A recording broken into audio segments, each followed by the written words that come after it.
Here we have the Bees Joe Davidson to discuss the Bees Player of the Year candidates. The first one is Dannel Graves of Folsom. Dannel Graves is a junior quarterback for the Bulldogs who's had an incredible season through the first 11 weeks of the season, 55 total touchdowns. He is a dynamo in the spread offense. He's hard to contain. He throws well, runs well. He's a thinker. He's a leader. Excellent candidate. Next is Devonte Butler of Grant.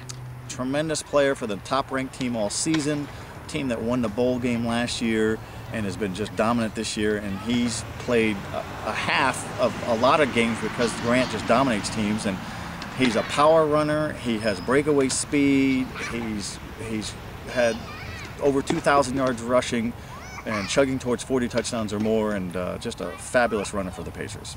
Next is Ryan Nino Del Campo. When you talk about all-purpose players, guys who play every down, especially in the big playoff games, Ryan Nino is one of those guys. He's not a quarterback by trade. He'll play linebacker at UC Davis, but he takes a lot of shotgun snaps as a quarterback per se for the Cougars, and he'll run. And he's a 2,000-yard running quarterback. He throws a nice ball as well, and he's especially dominant on defense when he just hammers people. And he's been a big reason why they've had such a big year. How about Vivo Alla of Grant?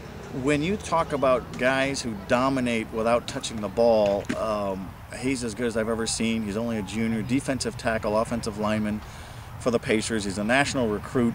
Could go anywhere in the country he wants. When we talk about him next year, he'll be on everybody's national radar. He's hard to block, impossible to block, and just dominates at 6'3.5" and 340 solid pounds. You look at him from a sideways glance, and there's no fat on this guy. He's just a big guy. And last but not least, Brody Chance of Nevada Union. He is the wing tee master up there in Grass Valley, up in for the Miners, and he throws a great ball. He runs really well. He's fearless. He's experienced, 2-year varsity leader. Just been a terrific player. And sometimes he plays on special teams just because he is a playmaker. They'll put him there to catch the ball on certain kickoff or punt return situations. But dominant. And history shows that when Nevada Union has a dominant quarterback, they win the section championship. And he's right up there in that mold. Okay, that's a quick peek at the Bees Player of the Year candidates. Readers are invited to offer suggestions too.